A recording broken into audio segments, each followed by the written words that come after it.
നമ്മുടെ ഇന്നത്തെ നമ്മൾ ചർച്ച ചെയ്യുന്ന വിഷയം എന്ന് പറയുന്നത് എന്താണ് നമ്മൾ പഠിക്കുന്നത്, എന്തിനാണ് ഒരു ഗുരുനാഥൻ എന്ന വിഷയത്തെ കുറിച്ചാണ്. നമ്മളുടെ അസ്തിത്വം എന്ന് പറയുന്നത് നമുക്കറിയാം. മനുഷ്യന്റെ അസ്തിത്വം എന്ന് പറയുന്നത് മനുഷ്യൻ വിശ്വസിക്കുന്നത് സോളാണ്, ആത്മാവാണ് എന്നാണ്. അവരും പല അഭിപ്രായങ്ങളിലൂടെ പറഞ്ഞു, ഇങ്ങനെ ഡിസ്കഷനിൽ പല അഭിപ്രായങ്ങളും പറഞ്ഞു. സോളിനകത്ത് ഞാനിങ്ങനെ എത്ര ജന്മം കഴിഞ്ഞു, ആ ജന്മം കഴിഞ്ഞ് ഇനി മനുഷ്യനായി ഏറ്റവും പുണ്യമായിട്ടുള്ള ഉത്തമമായ ഒരു സൃഷ്ടിയായിട്ടാണ് ഇപ്പൊ മാറിയിട്ടുള്ളത്. ഏറ്റവും അല്ലെ മനുഷ്യനാണ് ഏറ്റവും ഉത്തമമായ സൃഷ്ടി. ജന്മങ്ങളുടെ മറ്റു കാര്യങ്ങളൊക്കെ അവിടെ നിൽക്കട്ടെ, അതൊക്കെ നമ്മൾ അത്രയും ഡീപ്പായിട്ടൊന്നും പോകണ്ട. അതിനേക്കാളും എളുപ്പത്തിൽ കിട്ടുന്ന ഒത്തിരി കാര്യങ്ങളുണ്ട്. ഓക്കെ, അതിനേക്കാളൊക്കെ എളുപ്പത്തിൽ നമുക്ക് നമ്മുടെ ലൈഫിനെ മുന്നോട്ട് കൊണ്ടുപോകാൻ കഴിയുന്ന, നമ്മൾ എങ്ങോട്ടാണോ നമ്മുടെ ഈ സോൾ നെക്സ്റ്റ് പ്രോസസ് എന്താണോ അങ്ങോട്ട് എത്താൻ കഴിയുന്ന ഒരു അത്ഭുതകരമായ കഴിവ് മനുഷ്യർക്കുണ്ട്. അത് ഞാൻ എല്ലാ ക്ലാസ്സിലും പറയാറുണ്ട്. അതെങ്ങനെയാണ് പുറത്തു കൊണ്ടുവരിക? എന്താണ് ആത്മാവിന്റെ അസ്തിത്വം? എന്താണ് ആത്മാവിന്റെ അസ്തിത്വം എന്ന് പറഞ്ഞു കഴിഞ്ഞാൽ അത് നശ്വരതയാണ്.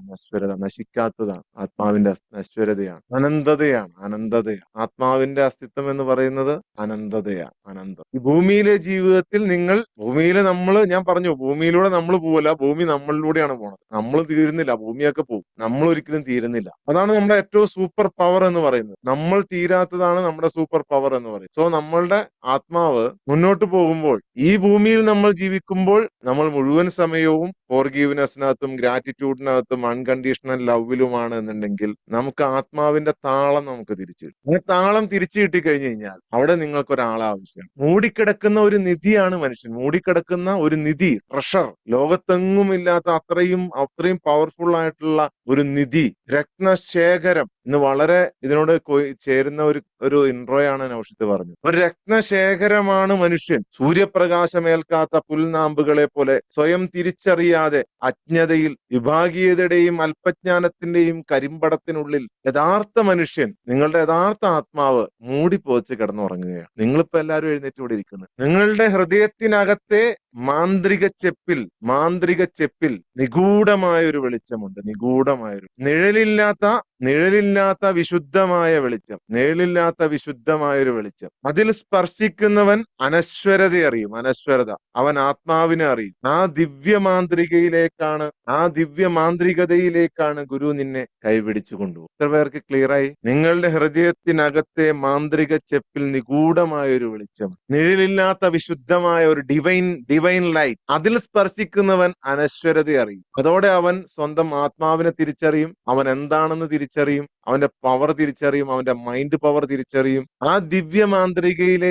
മാന്ത്രികതയിലേക്കാണ് നിങ്ങളുടെ ഗുരുനാഥൻ നിങ്ങളെ കൂട്ടിക്കൊണ്ടുപോകും. Thank you. ക്ലിയർ ആയില്ലെങ്കിലും നിങ്ങൾക്ക് ക്ലിയർ ആയി തുടങ്ങി. ഒരു പൊടി കിട്ടിയില്ലേ അല്ലെ? ഒരു പൊടി.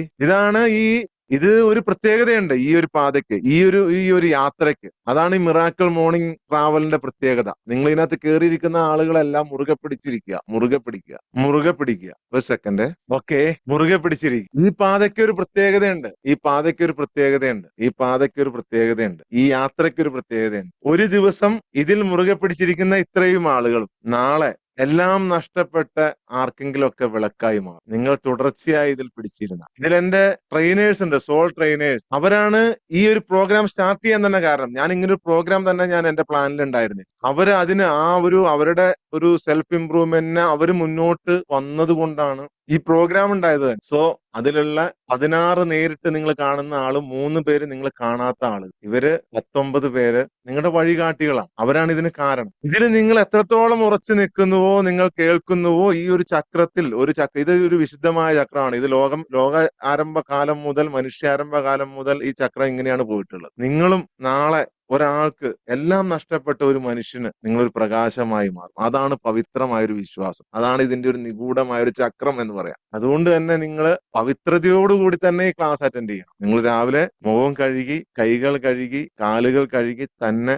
വന്നിരിക്കണം. മിനിമം നിങ്ങളുടെ ആത്മാവിന്റെ അസ്തിത്വമാകുന്ന വിശാലമായ സമുദ്രത്തിൽ ഇത്രയും കാലം നിങ്ങൾ തീരത്തെത്താൻ കൊതിക്കുന്ന ഒരു നൗക അല്ലെങ്കിൽ വഞ്ചി, ബോട്ട്, അനശ്വരമായ തീരത്തെ എത്താൻ കൊതിക്കുന്ന ഒരു നൗകയായിരുന്നു, ഒരു വഞ്ചിയായിരുന്നു, ഒരു ബോട്ടായിരുന്നു നിങ്ങൾ. ഇപ്പോഴും മനുഷ്യർ അങ്ങനെയാണ്. എല്ലാ മനുഷ്യന്റെയും ജീവിതം അങ്ങനെയാണ്. അവരിങ്ങനെ സഞ്ചരിച്ചുകൊണ്ടിരിക്കുകയാണ് ലക്ഷ്യമില്ലാതെ ഇങ്ങനെ സഞ്ചരിച്ചുകൊണ്ടിരിക്കുകയാണ്. ചിലര് വേലിയേറ്റത്തിനൊപ്പം ഒഴുകുന്നു, ചിലർ ഒഴുക്കിനൊപ്പം ഒഴുകുന്നു, ചിലർക്കാകട്ടെ ലക്ഷ്യത്തെക്കുറിച്ചൊക്കെ ധാരണയുണ്ട്. എവിടെ നിന്നൊക്കെയോ എന്തൊക്കെയോ പഠിച്ചിട്ടുണ്ട്, എന്തൊക്കെയോ അനുഭവിച്ചിട്ടുണ്ട് ചിലതൊക്കെ. എന്നാൽ ആ ലക്ഷ്യത്തിലേക്ക് ഗൂഗിൾ മാപ്പ് വഴി പോകാൻ പറ്റുമോ? ഗൂഗിൾ മാപ്പ് വഴി പോകാൻ പറ്റൂല. നമ്മുടെ മനഃശക്തിയുടെ രഹസ്യത്തിലേക്ക്, നമ്മുടെ മനസ്സിന്റെ പവറിന്റെ രഹസ്യത്തിലേക്ക്, നമ്മളുടെ ആത്മാവിന്റെ ലക്ഷ്യത്തിലേക്ക് നമുക്ക് ഒരിക്കലും ഗൂഗിൾ മാപ്പ് വഴി പോകാൻ കഴിയൂല. അതിന് നിങ്ങൾക്ക് കൃത്യമായൊരു കോമ്പസ് ആവശ്യമാണ്. ആ യാത്ര, ഈ ആത്മാവിന്റെയും മനഃശക്തിയുടെയും യാത്ര എന്ന് പറയുന്നത് ഒരു സ്ട്രെയിറ്റ് ഹൈവേ അല്ല, ഒരു സ്ട്രെയിറ്റ് ആയിട്ടുള്ള ഒരു ഹൈവേ അല്ല. അത് വളഞ്ഞു പുളഞ്ഞു പോകുന്ന വനപാതയാണ്, വനപ്പാത. അതിലെ വാഹനമൊന്നും പോകില്ല, നടന്നു പോകേണ്ടി വരും. ചില സ്ഥലത്ത് ചെല്ലുമ്പോൾ കൂരാക്കൂരിട്ട് ഇരുട്ടായിരിക്കും. പുരാതനമായ ഒരു മലയ്ക്കുള്ളിലൂടെ നടന്നു പോകുന്നത് നിങ്ങളൊന്ന് സങ്കല്പിച്ചു നോക്കി. ആ പാതയില് അഹങ്കാരം, തെറ്റായ ദർശനങ്ങൾ, മറ്റു മാർഗങ്ങൾ, ഞാനെന്ന ഭാവം, ഈഗോ, എനിക്കെന്തെങ്കിലും അറിയാമെന്നുള്ള ഭാഗം, ഇതെല്ലാം ഉണ്ടെങ്കിൽ വഴിയേറ്റി. ആ പാതയില് ഒരു കോമ്പസ്, ഒരു വെളിച്ചം മാത്രമാണ് ഞാൻ. നിങ്ങൾക്ക് വഴി കാണിച്ചു തരുന്ന ഒരു വെളിച്ചം മാത്രം, ഒരു സാധാരണ മനുഷ്യൻ. എന്നിൽ നിങ്ങൾക്ക് നേരിട്ട് കണ്ടാൽ അത്ഭുതങ്ങളൊന്നും അങ്ങനെ ദർശിക്കാനൊന്നും ഉണ്ടാവൂല. ഞാൻ വലിയ എന്തെങ്കിലും ഒരു വേഷം ധരിച്ചിരിക്കുന്ന ഒരാളാണ്. ഇപ്പൊ പല സ്പിരിച്വൽ ഇതൊക്കെ നടക്കുന്ന കാലഘട്ടമാണ്. പല വേഷങ്ങൾ, പല കോലങ്ങൾ, പല ഭാവങ്ങൾ. അതൊന്നും എന്നിൽ നിങ്ങൾക്ക് കാണാൻ കഴിയും. ഞാൻ സാധാരണ, നിങ്ങളെപ്പോലെ ഒരു സാധാരണക്കാരൻ മാത്രം നിങ്ങൾക്ക് വഴി കാണിക്കുന്ന ഒരാളും, ഒരു ഗുരുനാഥൻ. ഇതാണ് ഏറ്റവും സയന്റിഫിക്. ഇവിടെ സംശയങ്ങൾക്കിടയില്ല. ജസ്റ്റ് ഇത്രയും മാത്രമേ ഉള്ളൂ. ഈ പാത നിങ്ങൾക്ക് കൂടുതൽ അറിവിനെ കുറിച്ചല്ല, എന്തൊക്കെ അറിവില്ല എന്നതിനെ കുറിച്ചാണ് ഈ പാത പഠിപ്പിക്കുന്നത്. This path is not about more knowledge, it's about more unknowing. നിങ്ങൾ കൂടുതൽ അറിവില്ലായ്മയെ കുറിച്ചാണ് ഈ പാത പറയുന്നത്. എന്നാൽ ഈ പാതയിൽ നിങ്ങൾ പറയും, എനിക്കും കുറെ ഫിലോസഫി ഒക്കെ അറിയാം എന്ന് പറഞ്ഞാണ് നിങ്ങൾ നിൽക്കുന്നത് എന്നുണ്ടെങ്കിൽ ഒരടി മുന്നോട്ട് പോകാൻ കഴിയില്ല. ആ നിൽക്കണ എവിടെയാണോ അവിടെ തന്നെ ഇവിടെയാണ് നമുക്ക് വഴി കാണിക്കാൻ തീയിലൂടെ നഗ്നപാതനായി നടന്ന ഒരാളെ നമുക്ക് ആവശ്യം. സ്വയം കൊടുങ്കാറ്റുകളെ നേരിട്ട ഒരാൾ, ഇനിയും വെളിച്ചത്തെ അന്വേഷിച്ചുകൊണ്ടിരിക്കാത്ത ഒരാൾ. കാരണം അയാൾ ആ വെളിച്ചമായി മാറിയിരിക്കുന്നു എന്നുള്ള. Okay, don't put your phone numbers, നിങ്ങളുടെ ഫോൺ നമ്പറിനകത്ത് പുട്ട് ചെയ്യരുത്. Okay, yes. അപ്പോ നിങ്ങൾക്ക് ആവശ്യം അത്തരം ഒരു വഴികാട്ടിയാണ്.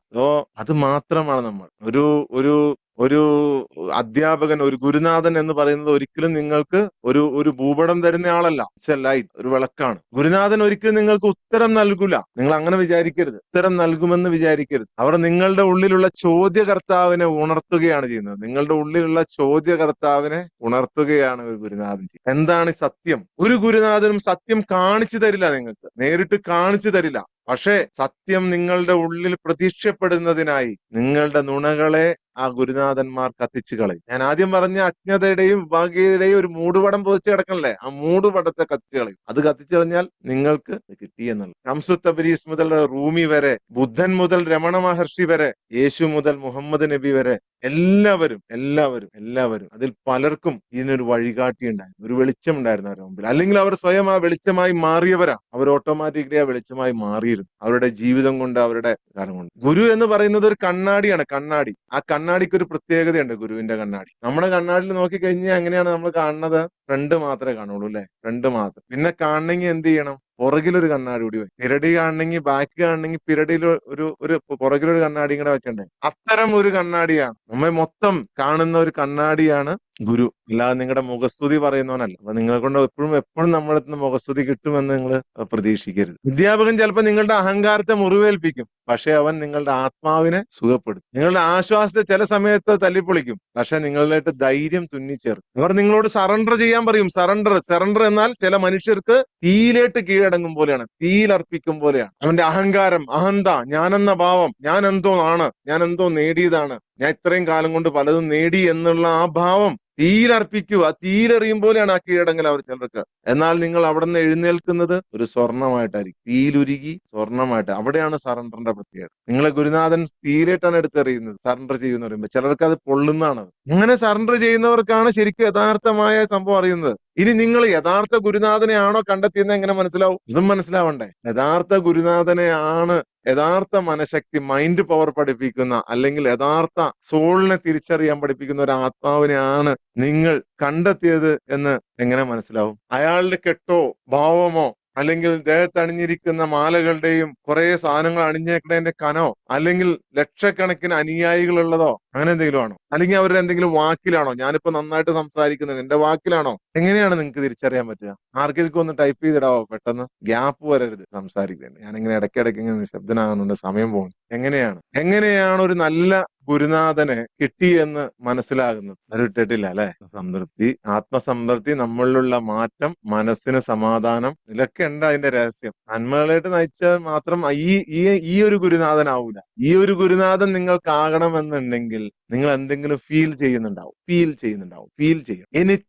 എനിത്തിങ്. ചിലപ്പോ ഒന്നും എനിക്ക് ഫീൽ ചെയ്യുന്നില്ല എന്ന് വിശ്വസിച്ചിരിക്കുമ്പോഴും നിങ്ങളുടെ ഉള്ളിൽ എന്തെങ്കിലും ഒന്ന് ഫീൽ ചെയ്യും. അത് ഇതിനകത്ത് വന്നിട്ടുള്ള ആദ്യമായിട്ട് കയറിയിട്ട ആളുകളോടല്ല ഞാൻ പറയുന്നത്. ഇത് ഒരാഴ്ചയെങ്കിലും തുടർച്ചയായി ഇതിൽ വന്നിട്ടുള്ള ആളുകൾക്ക് അത് മസ്റ്റ് ആയിട്ടും ഫീൽ ചെയ്ത്, ഗ്യാരണ്ടി. ഇനി ഫീൽ ചെയ്യാൻ ആർക്കെങ്കിലും തടസ്സമുണ്ട് എന്നുണ്ടെങ്കിൽ നിങ്ങൾ ആ തീയിലെറിഞ്ഞിട്ടില്ല. നിങ്ങളുടെ ഉള്ളിലുള്ള ഈഗോ ഒട്ടിച്ച് കളയാൻ നിങ്ങൾ തയ്യാറല്ല എന്നുള്ളതാണ് അതിന്റെ അർത്ഥം. അപ്പൊ അതാണ് എങ്ങനെയാണ് ഇത് അറിയുന്നത്. പൂർണ്ണനായ ഒരു അധ്യാപകൻ, ഒരു ഗുരുനാഥൻ ഒരിക്കലും നിങ്ങളെ സത്യം പഠിപ്പിക്കുന്നില്ല. അവർ നിങ്ങളെ അനാവരണം ചെയ്യാൻ, ഞാൻ അതുകൊണ്ടാണ് ബോൺ അഗൈനകത്ത് പറഞ്ഞത്, നിങ്ങൾ വീണ്ടും മനസമാധാനം എന്ന് പറയുന്നത് ക്രിയേറ്റ് ചെയ്യുന്നതല്ല, സൃഷ്ടിക്കുന്നതല്ല, അത് നിങ്ങളുടെ ഉള്ളിൽ നിന്നും വരുന്നതാണ്. അത് കൊണ്ടുവരാൻ കഴിയുന്നുണ്ടോ? മൊത്തം മൂടിക്കിടക്കുന്ന പൊടി പിടിച്ച നിങ്ങളുടെ ആത്മാവിനെ കുറച്ചെങ്കിലും തുടച്ചു വൃത്തിയാക്കി ഒരു ദിവ്യപ്രകാശം നിങ്ങളിലേക്ക് കൊണ്ടുവരാൻ, ഒരു മനസമാധാനത്തിന്റെ, സന്തോഷത്തിന്റെ, അത് കൊണ്ടുവരാൻ ഫീൽ ചെയ്യാൻ നിങ്ങൾക്ക് കഴിയുന്നുണ്ടോ? നിങ്ങളെ ഓർമ്മിപ്പിക്കുന്നുണ്ടോ ഒരു അധ്യാപകൻ? ഈ സമാധാനത്തിന്റെ എവിടെന്നെങ്കിലും കിട്ടുന്ന അപ്പക്കഷ്ണങ്ങൾ യാചിക്കേണ്ട യാചകരല്ല നിങ്ങൾ. മോട്ടിവേഷനിലൂടെയും മറ്റു കാര്യങ്ങളിലൂടെയും ഒക്കെ കിട്ടുന്ന അപ്പക്കഷ്ണങ്ങൾ ഉണ്ടല്ലോ, കുറച്ചു നേരത്തേട്ട് മാത്രം കിട്ടുന്ന സമാധാനം, അത് യാചിക്കേണ്ട യാചകരല്ല നിങ്ങൾ. നിങ്ങൾ രാജാക്കന്മാരാണ്. നിങ്ങൾ തന്നെ ഒരു തീയാണ്. അതുകൊണ്ട് തന്നെ ഞാൻ പറയുന്നു, ഈ പാതയിൽ ഉറച്ചു നിൽക്കുന്ന നിങ്ങൾ, ഒരു ദിവസം നിങ്ങളും എല്ലാം നഷ്ടപ്പെട്ട ഒരാൾക്ക് വിളക്കായി മാറും. അതാണ് പവിത്രമായ വിശ്വാസം. അത് തന്നെയാണ് വിശ്വാസത്തിനാണ്. അതുകൊണ്ട് നിങ്ങൾ അതിനു വേണ്ടിയിട്ട് ആത്മാർത്ഥമായി നിൽക്കുക. ആത്മാർത്ഥമായി ഒരു കാലഘട്ടത്തിലൊക്കെ ഇത് നേടാൻ വേണ്ടിയിട്ട് ഗുരുവിന്റെ അടുത്ത് ഗുരു പറയുന്നത് എന്തും ചെയ്യാൻ റെഡിയാണ് എന്ന് പറഞ്ഞു നിന്നിരുന്ന ആളുകളുണ്ട്. എത്രത്തോളം അദ്ദേഹത്തെ നോക്കി പരിപാലിച്ച് അദ്ദേഹം മിണ്ടാൻ പറയുമ്പോൾ മാത്രം മിണ്ടി, അത്രയും ബഹുമാനിച്ച്, അങ്ങനെ അത്രയും ഇതോടുകൂടി ഇത്രയും ഡിവൈനായിട്ട് നിന്ന് ഇത് വാങ്ങിയ ആളുകളുണ്ട്. കാരണം ഇതാണ് നമ്മുടെ മൈൻഡ് പവർ. ഇതാണ് യഥാർത്ഥ മൈൻഡ് പവർ. ഇത് 5-10 നിമിഷം കൊണ്ട് നിങ്ങളോട് ഒരാൾ സംസാരിക്കുമ്പോൾ തന്നെ ആൾക്ക് ഇനി മുതൽ, അതുകൊണ്ടാണ് ഞാൻ ഇനി വിട്ടുപോരെന്ന് പറഞ്ഞത്, ഇന്ന് മുതൽ നിങ്ങൾ ശ്രദ്ധിച്ചോ, നിങ്ങൾ എത്രയൊക്കെ പ്രശ്നമുള്ള ആളായിക്കോട്ടെ അതൊക്കെ മാറും. പക്ഷെ നിങ്ങളോട് ഇനി സംസാരിക്കുന്ന ആളുകൾക്ക് പലർക്കും ഒരു മനസമാനം കിട്ടാൻ തുടങ്ങും. നിങ്ങളൊന്നും മിണ്ടാത്ത ആളാണെങ്കിൽ ആരും മിണ്ടണ്ട, കൂടുതൽ സംസാരിക്കാത്ത ആളാണെങ്കിൽ സംസാരിക്കണ്ട. പക്ഷെ നിങ്ങളോട് ആരെങ്കിലും സംസാരിച്ചാൽ അവർക്കൊരു സമാധാനം കിട്ടാൻ, അതാണ് ഈ സർക്കിൾ. പക്ഷെ അവർ സംസാരിക്കാൻ തയ്യാറാണോ? സംസാരിക്കാൻ തയ്യാറായാൽ മാത്രമേ പറ്റൂ. നിങ്ങളുടെ ഉള്ളില് ഇനി വളരെ പ്രശ്നങ്ങളുള്ള സംഭവങ്ങൾ ഉണ്ട് എന്നുണ്ടെങ്കിൽ, അതുകൊണ്ടാണ് ഞാൻ പറയുന്നത്, നിങ്ങളുടെ സോള് അത് എന്നോട് തുറന്നു പറയാൻ തയ്യാറാവുന്നു, അന്നേ ആ പ്രശ്നം പരിഹരിക്കാൻ പറ്റും. അതിനാണ് ഞാൻ ഈ 41 ഡേയ്സ് നിങ്ങൾ പിന്തുടരണം, ഇടയ്ക്ക് നഷ്ടപ്പെട്ടാലും വീണ്ടും ജോയിൻ ചെയ്ത് അത് ഫിനിഷ് ചെയ്യണം എന്ന് പറഞ്ഞത് അതുകൊണ്ടാണ്. ആ ടൈമിൽ ഞാൻ നിങ്ങളോട് സംസാരിച്ചു കഴിഞ്ഞാൽ തീർച്ചയായിട്ടും നിങ്ങളുടെ സോള് മറ്റാരോടും പറയാത്ത എന്നോട് പറയും. അന്ന് അതിനുള്ള റെമഡി എനിക്ക് ഈസി ആയിട്ട് പറയാൻ പറ്റും. അങ്ങനെ ആരെങ്കിലും വലിയ വിഷമങ്ങളുള്ള ആളുകൾ ഈ കൂട്ടത്തിൽ ഉണ്ട് എന്നുണ്ടെങ്കിൽ ക്ഷമയോടുകൂടി നിങ്ങൾ ആ ഒരു കാലാവധി പൂർത്തിയാക്കുക എന്ന് എനിക്ക് പറയാം. അല്ലാതെ സ്ഥിരം ആ ഗ്രൂപ്പിലേട്ടും ഇവരൊക്കെ മെസ്സേജ് ഇട്ട് നിങ്ങൾ ചോദിച്ചിട്ടോ, അല്ലെങ്കിൽ നിങ്ങൾ ഇന്നലെ പറഞ്ഞ ആളുകളൊക്കെ ഇതിനകത്ത് ഉണ്ടാവും. നിങ്ങൾ വേറെ ഒരുപാട് പേരുണ്ട് പലരും. ഞാൻ അവിടെ അവർ പൈസ ചോദിക്കുകയാണ്, എന്റെ കർമ്മ മാറ്റാൻ, എന്റെ ദോഷം മാറ്റാൻ, എന്റെ കൂടോത്രം മാറ്റാൻ.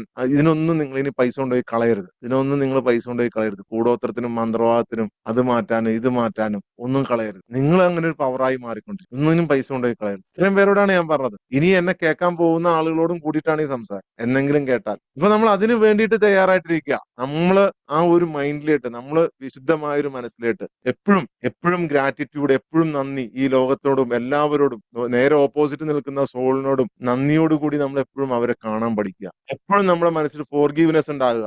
ആരോടും ഒരു പകയും നിങ്ങൾ വച്ച് സൂക്ഷിക്കരുത്. ഇന്ന് തന്നെ അതെല്ലാം കളയുക. ഞാൻ ഭർത്താവായിട്ട് വഴക്കുണ്ടായി, അവരായിട്ട് വഴക്കുണ്ടായി, അതെന്റെ അമ്മേനെ ആയിട്ട് ഇതുണ്ടായിരുന്നു, ഇതൊക്കെ പറയുമ്പോഴും ഇതൊന്നും ആയിരുന്നില്ല നിങ്ങളുടെ യഥാർത്ഥ കാരണം എന്നുള്ളത് നിങ്ങൾക്കും അറിയാം, എനിക്കും അറിയാം. എന്റെ ഫസ്റ്റ് റീസൺ, നിങ്ങളുടെ റീസൺ എന്താണെന്ന് എനിക്ക് വ്യക്തമായിട്ട് അറിയാം. അതൊന്നും ഇവിടെ പ്രശ്നമല്ല എന്നുള്ളത് നിങ്ങൾ മനസ്സിലാക്കും. അങ്ങനത്തെ ഒരു സ്ഥലത്താണ് നിങ്ങൾ ഇരിക്കുന്നതെന്ന് മനസ്സിലാക്കും. അങ്ങനത്തെ ഒരു സ്ഥലത്താണ് നിങ്ങൾ രാവിലെ ഈ 1 മണിക്കൂർ 1.5 മണിക്കൂർ നിങ്ങൾ വന്നിരിക്കുന്നത് എന്ന് നിങ്ങൾ മനസ്സിലാക്കണം. അത്രേ എനിക്കിപ്പോ പറയാനുള്ളൂ. എന്നിട്ട് വേറെ ഇതിന്റെ ഒന്നും പുറകെ പോയി നിങ്ങൾ പൈസ കളയരുത്. 20,000 രൂപ ചോദിക്കുന്നു പ്രശ്നം തീർക്കണമെങ്കിൽ. ഒരാളുടെ ഇന്നലെ ഒരു നമ്മുടെ ഗ്രൂപ്പിൽ ഒരു അഡ്മിന് വന്ന മെസ്സേജാണ്. എന്റെ ഒരു ദോഷം ഉണ്ട് അത് തീർക്കാൻ വേണ്ടിട്ട് ഒരാൾ 1,00,000 രൂപ ചോദിക്കും.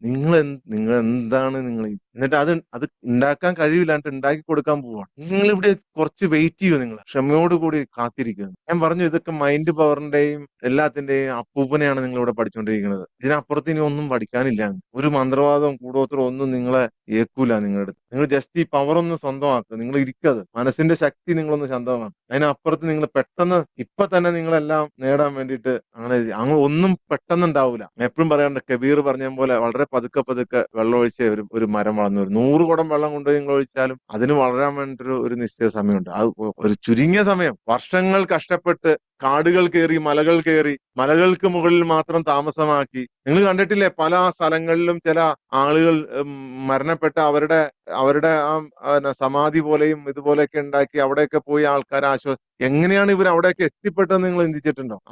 ഇപ്പൊ നിങ്ങൾ ഇരിക്കുന്ന സംഭവം തേടിപ്പോയതാ. ഇത് സൂമില് ഓൺലൈനിൽ രാവിലെ നിങ്ങളുടെ വീടിന്റെ മുമ്പിൽ കൊണ്ടുവന്ന് തരുക. നിങ്ങൾ അത് കേട്ടിരിക്കാനുള്ള ക്ഷമ കാണിക്കണം. നിങ്ങൾ അതെന്താണെന്ന് മനസ്സിലാക്കാനുള്ള ക്ഷമ കാണിക്കണം. അതിനാണ് കുറച്ച് ദിവസം നിങ്ങൾ കണ്ടിന്യൂ ചെയ്യണമെന്ന് പറഞ്ഞത്. എന്നാലേ നിങ്ങൾക്ക് അത് മനസ്സിലാവുള്ളൂ. അല്ലാതെ ഇടയ്ക്കിടയ്ക്ക് വന്ന് കയറിപ്പോയാൽ മനസ്സിലാവില്ല. നിങ്ങൾ ആത്മാർത്ഥമായി ഇത് ആഗ്രഹിക്കുന്നുണ്ട് എന്നുണ്ടെങ്കിൽ നിങ്ങൾ തുടർച്ചയായിട്ട് പുരാതനമായ ഒരു ഗ്രാമത്തിൽ, ഒരു മരുഭൂമിയുടെ അങ്ങേ അറ്റത്തുള്ള ഒരു ഗ്രാമത്തിൽ ഒരു സത്യത്തെ അന്വേഷിക്കുന്ന ഒരു അന്വേഷകൻ, കവി എന്ന അയാളുടെ പേര് വിളിക്കാം, കവി ജീവിച്ചിരുന്നു. അയാൾ എല്ലാ വിശുദ്ധ ഗ്രന്ഥങ്ങളും വായിച്ചിരുന്നു. ഒരുപാട് അറിവുകളായിരുന്നു അയാൾക്ക്, ഒരുപാട് അറിവുകൾ, നിരവധി അറിവ്. അറിവിന്റെ കൂടാരമായിരുന്നു. അറിവിന്റെ കൂടാരം. കഥ ശ്രദ്ധിച്ച് കേട്ടോളൂ. ഒരുപാട് അറിവുകൾ അയാൾ നേടി. കാരണം ഒത്തിരി അറിവുകൾ, പലയിടത്തുനിന്നായിട്ട് ഒരുപാട് അറിവുകൾ നേടി. പക്ഷേ അയാളുടെ ഉള്ളിൽ എന്തോ ഇങ്ങനെ എരിഞ്ഞുകൊണ്ടിരുന്നു. അപ്പോഴൊന്നും അയാൾക്ക് ആ ഫൈനൽ എത്താൻ പറ്റുന്നില്ല. ഒരുപാട് വിശുദ്ധ ഗ്രന്ഥങ്ങൾ വായിച്ചു. ഗീതയും ബൈബിളും ഖുറാനും ഒക്കെ അയാൾ ഭയങ്കര ഈണത്തിൽ, ഭയങ്കര ഭംഗിയിൽ അയാൾ അതിനെ ആളുകളുടെ മുന്നിൽ പ്രസന്റ് ചെയ്യുമായി. ഭയങ്കര ഭംഗിയിൽ എല്ലാ മതഗ്രന്ഥങ്ങളും. പക്ഷെ ചെറുതും വലുതുമായ ചെറിയ ചെറിയ മാനസിക ബുദ്ധിമുട്ടുകൾ, പ്രശ്നങ്ങൾ ഉള്ളിൽ അണയാത്ത എന്തോ ഇങ്ങനെ എരിഞ്ഞുകൊണ്ടിരുന്നു. അതുകൊണ്ട് തന്നെ അയാള് ജീവിതത്തിന്റെ സത്യം എന്താണ് എന്റെ പർപ്പസ് എന്താണ്, ഞാൻ ഇതെല്ലാം പഠിച്ചിട്ടും എനിക്കിതൊന്നും മനസ്സിലാവണല്ലോ, ഒരുപാട് അറിവ് നേടിയല്ലോ. അങ്ങനെ അന്വേഷിച്ച് അദ്ദേഹം വർഷങ്ങളോളം സഞ്ചരിച്ചു. ചിലർ 20 വർഷം, ചിലർ 30 വർഷം, ചിലർ 35 വർഷം, ചിലർ 50 വർഷം, ചിലർ 60 വർഷം, ചിലർ 70 വർഷം, ഇതൊക്കെ സഞ്ചരിച്ചു. അവസാനം അന്വേഷിച്ച് ഒരു മലനിരയുടെ താഴ്വരയിൽ ഒരു ഗുഹാ കവാടത്തിൽ അദ്ദേഹം എത്തി. അവിടെ ലളിതമായി വസ്ത്രം ധരിച്ച് സാധാരണക്കാരനായ ഒരു വ്യക്തി ഇരിക്കുന്നുണ്ടായിരുന്നു. സാധാരണക്കാരനായ ഒരു വ്യക്തി, കണ്ടാലൊന്നും തോന്നാത്ത സാധാരണ ഒരു മനുഷ്യൻ. അങ്ങനെയാണ് നിങ്ങൾ പലപ്പോഴും നിങ്ങൾ അതിനെ കണ്ടെത്തുന്നത്. സാധാരണക്കാരനായിരിക്കും ഞാൻ. അത് കണ്ടിട്ട് അങ്ങനെ വലിയ ഗുരുവാണെന്നൊന്നും തോന്നല്ല. പക്ഷെ എല്ലാവരും പറഞ്ഞു അവിടെ പോയാൽ നിങ്ങൾക്ക് എന്തെങ്കിലും ഒരു ഇത് കിട്ടും. അങ്ങനെ അന്വേഷിച്ചു വന്നതാണ്. അപ്പൊ അദ്ദേഹം ഇങ്ങനെ വളരെ ചെറിയ തീയൊക്കെ ഇങ്ങനെ ഇട്ടിട്ട് തീ കാഞ്ഞുകൊണ്ടിരിക്കുകയാണ് ഈ ഗുരു. ഈ കവി ചെന്നിട്ട് പറഞ്ഞു, ഞാൻ ഒരുപാട് അലഞ്ഞു, ഒരുപാട് പഠിച്ചു. ഞാനൊന്ന് സത്യം എന്താണ് എന്റെ മനസ്സിനെ തണുപ്പിക്കാൻ പറ്റുന്നത്, എന്റെ മനസമാധാനത്തിന് വേണ്ടി ഞാൻ എന്താണ് ചെയ്യേണ്ടത്, ഇത് നോക്കിയാണ് ഞാൻ വന്നേക്കുന്നത്. ഗുരു സൗമ്യമായി അവനെ നോക്കി ഒന്ന് പുഞ്ചിരിച്ചു. എന്നിട്ട് പറഞ്ഞു, മോനെ നീ അവിടെ ഇരിക്കും. ദിവസങ്ങളോളം മൗനമായിട്ടിരുന്നു. ദിവസങ്ങളോളം മന്ത്രമില്ല, പ്രാർത്ഥനകളില്ല, ചിലപ്പോൾ ഉത്തരങ്ങളില്ല, ഒന്നുമില്ല. വെറുതെ മൗനമായിട്ടിരിക്കുന്നു. കുറെ ദിവസം കഴിഞ്ഞപ്പോ അസ്വസ്ഥനായി കവി. ഗുരു ഒന്നും പറയാനുള്ള, വെറുതെ ഇരിക്കാൻ പറയുകയാണ്. വെറുതെ ഇങ്ങനെ ഇരിക്കാൻ പറയും. കുറെ ദിവസം കഴിഞ്ഞപ്പോ അസ്വസ്ഥനായപ്പോൾ ഗുരുവിനോട് കവി ചോദിച്ചു, ഗുരുവേ എന്താണ് താങ്കൾ ഒന്നും പറയാത്തത്? ഞാൻ ഇവിടെ ഇതുവരെ എത്ര കഷ്ടപ്പെട്ടാണ് ഇവിടം വരെ വന്നത്. എനിക്കൊന്നും ഫീൽ ചെയ്യുന്നില്ല. നിങ്ങൾ മിണ്ടാതിരിക്കാൻ പറയുമ്പോൾ വെറുതെ മിണ്ടാതിരിക്കാൻ മാത്രമാണ് ചെയ്യുക. നിശബ്ദമായിരിക്കുക. ഉടനെ ഗുരു പറഞ്ഞു, എന്നാ നീ ഒരു പണി ചെയ്യ്. നീ ഈ ഒരു വിളക്കും കൊണ്ട് ആ മരുഭൂമിയിൽ ഒരു കുടിലുണ്ട്, അവിടെ പോയി താമസിക്കും. 41 ദിവസം നീ താമസിച്ചിട്ടു. ശിഷ്യൻ ഈ വിളക്ക് നോക്കിയപ്പോൾ ഈ വിളക്ക് ഒരിക്കലും കത്താത്ത, ഒരു രീതിയിലും കത്തൂലാത്തൊരു വിളക്ക്. അതിൽ എണ്ണയില്ല, ഒന്നുമില്ല, ഒരു സാധനമില്ല. ഇതെപ്പോഴാണോ ഈ വിളക്ക് സ്വയം പ്രകാശിക്കുന്നത് അപ്പോൾ നീ തിരിച്ചു വാ എന്ന് പറഞ്ഞു ഗുരു. കവി നോക്കിയപ്പോ ഈ വിളക്ക് പ്രകാശിക്കാനോ, ഇത് അസാധ്യമായി തന്നെ അസാധ്യം. പക്ഷെ ഞാൻ ഇത്രയും വർഷം എന്റെ ബുദ്ധിമുട്ടുകൾ കൊണ്ട്, എന്റെ കഷ്ടപ്പാട് കൊണ്ട്, എന്റെ പ്രശ്നങ്ങൾ കൊണ്ട് ഞാൻ അലഞ്ഞതല്ലേ, അതുകൊണ്ട് ഇത് 41 ദിവസമല്ലേ ഉള്ളൂ. എന്നാൽ ഇതൊന്ന് പരീക്ഷിച്ചേക്കാം. 41 ദിവസം ഇനി ജീവിതത്തിൽ പോട്ടെ. ഇത്രയും വർഷം പോയതല്ലേ, എല്ലാം അന്വേഷിച്ച് നടന്ന്. ഈ 41 ദിവസം ഒന്ന് പരീക്ഷിച്ചേക്കാം എന്ന് വിചാരിച്ചിട്ട് ഈ വിളക്കുമായിട്ട് കവി മരുഭൂമിയിലേക്ക് നടക്കുകയാണ്. അദ്ദേഹം ആ ഗുരുവിനെ അനുസരിച്ചു. 41 ദിവസം എന്ന് പറയുന്നത് ഒരു ദിവസം പോലും ഇടതട്ടാതെ അവിടെ തന്നെ താമസിക്കാൻ തയ്യാറായി. അവിടെ തന്നെ. കാരണം കാലങ്ങളായി അലഞ്ഞ കാലങ്ങളായി അലഞ്ഞ ആ സത്യം കണ്ടെത്താൻ വേണ്ടിയിട്ടാണ്. അപ്പോ കാലങ്ങളായി എന്തിനു വേണ്ടിയാണ് ഞാൻ ജീവിക്കുന്നത്? എന്താണ് എന്റെ ദൗത്യം? എന്തിനാണ് ഞാൻ ഈ ഭൂമിയിൽ വന്നത്? എന്തുകൊണ്ടാണ് എനിക്ക് ഇങ്ങനെ കഷ്ടപ്പാടുകൾ വരുന്നത്? എന്തുകൊണ്ടാണ് എനിക്ക് വിഷമങ്ങൾ വരുന്നത്? എന്തുകൊണ്ടാണ് ബുദ്ധിമുട്ട് വരുന്നത്? എന്തുകൊണ്ടാണ് പലപ്പോഴും എന്റെ മനസ്സിൽ ഇത്തരം ചിന്തകളൊക്കെ കയറി വരുന്നത് എന്നറിയാൻ വേണ്ടി വർഷങ്ങൾ സഞ്ചരിച്ച ഞാൻ ഒരു 41 ദിവസം മാറ്റിവെച്ചാൽ എന്താണ് എന്നാണ് അന്നേരം കവി മനസ്സിൽ ചിന്തിച്ചത്. അവൻ ആ മരുഭൂമിയിൽ താമസിച്ച 41 ദിവസം. ചില ദിവസം മരുഭൂമി ഭയങ്കര ക്രൂരമായിരുന്നു, ചില ദിവസം ചൂടുള്ള കാറ്റ്, ചിലപ്പോൾ കൈക്ക് വേദന, വൈബ്രേഷൻ, ചിലപ്പോൾ ഒന്നും തോന്നാത്ത രാത്രികൾ, ചിലപ്പോൾ തണുപ്പുള്ള രാത്രി, ചിലപ്പോൾ പൂർണ്ണമായ നിശബ്ദത, ചിലപ്പോൾ ഒന്നുമില്ലാത്തൊരു ശൂന്യത. ഇതെല്ലാം അവന്റെ ഉള്ളിൽ ഇങ്ങനെ അലറി വിളിച്ചുകൊണ്ടിരുന്നു മരുഭൂമിക്കൊപ്പം തന്നെ. അവൻ അലറി വിളിച്ച് പ്രാർത്ഥിച്ചു, ദൈവമേ എനിക്കൊരു മറുപടി തരണേ, ഞാൻ ഇതൊക്കെ പരീക്ഷിച്ചിട്ട് ഇപ്പൊ ലാസ്റ്റ് ഇവിടെ വന്ന് വെറുതെ ഇരുന്നിട്ട് ഒന്നും വരുന്നില്ലല്ലോ. ഒരു ഭ്രാന്തനെ പോലെ ചില സമയത്ത് അവൻ ചിരിച്ചു, ഒരു കുട്ടിയെ പോലെ കരഞ്ഞു. എന്നിട്ടും ആ വിളക്ക് കത്തുന്നുണ്ടായിരുന്നില്ല. വിളക്ക് അങ്ങനെ കുറെ ദിവസങ്ങൾ കഴിഞ്ഞു. ഈ പോകുന്ന ദിവസത്തിൽ അവൻ തളർന്നു. ചോദിച്ചും പ്രാർത്ഥിച്ചും നോക്കിയും എന്ത് വരുമെന്നുള്ള ആകാംക്ഷയിലും എന്താണ് ഈ വിളക്ക് കത്താത്തത് എന്ന ആകാംക്ഷയിലൊക്കെ അവൻ ഇങ്ങനെ അവൻ തകർന്ന് തരിപ്പണമായി. അവസാനം അവൻ ആ തളർന്ന് തരിപ്പണമായപ്പോ പറഞ്ഞു, എനിക്കൊന്നും അറിയില്ല, ഞാൻ ഒന്നുമല്ല, ഞാൻ ഉപേക്ഷിക്കുന്നു എല്ലാം. I am nothing, I know nothing, I give up. അവിടെയാണ് സറണ്ടർ. ആ നിമിഷം എല്ലാ ശ്രമങ്ങളും അവന്റെ നിലച്ചപ്പോൾ, എല്ലാ പ്രതീക്ഷകളും അവൻ വിട്ടപ്പോൾ, ഒരു ഇളം കാറ്റ് ആ വിളക്കിനെ തലോടി. അത് പ്രകാശിക്കാൻ തുടങ്ങി.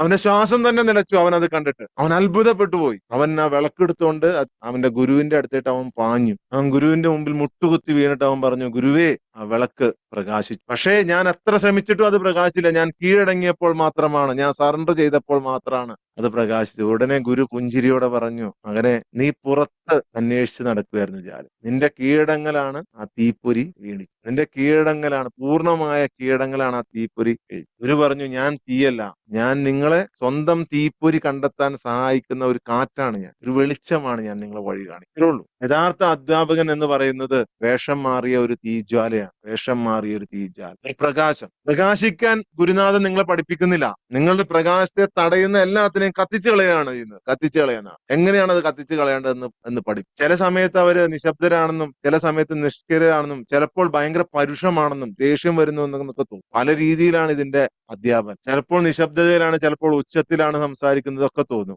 ആശയക്കുഴപ്പം തോന്നും. ഇതൊക്കെ യഥാർത്ഥ വ്യക്തമായ പാതയിലേക്കുള്ള, കവാടത്തിലേക്കുള്ള ഒരു വാതിലാണ്. ഗുരുവിനെ ആശ്രയിക്കാൻ കഴിയാത്തവർ എപ്പോഴും മരുഭൂമിയെ ആശ്രയിച്ചുകൊണ്ടിരിക്കും. മരുഭൂമിയിൽ നിങ്ങൾക്ക് ഒരിക്കലും വഴി കിട്ടില്ല. കാരണം ആ പാതയും പ്രകാശവും നിങ്ങൾക്ക് ഒരാൾ കാണിച്ചു തന്നെ. അങ്ങനെയാണ് ഇത് നേടുന്നത്. അപ്പൊ നമുക്ക് 7 മണിയായി, നമ്മുടെ പ്രോസസ്സിലേക്ക് കിടക്കാം. ഓക്കെ, ഐ തിങ്ക് എല്ലാവർക്കും ക്ലിയർ ആയി എന്ന് വിചാരിക്കുന്നു. ഇനി ആർക്കും ക്ലിയർ ആവാത്തുണ്ടെങ്കിൽ നമുക്ക് പ്രോസസ്സിന് ശേഷം നിങ്ങൾക്ക് അത് ചോദിച്ച് മനസ്സിലാക്കാനുള്ള സൗകര്യം. ഓക്കെ, പരമാവധി ആളുകൾ വീഡിയോയിൽ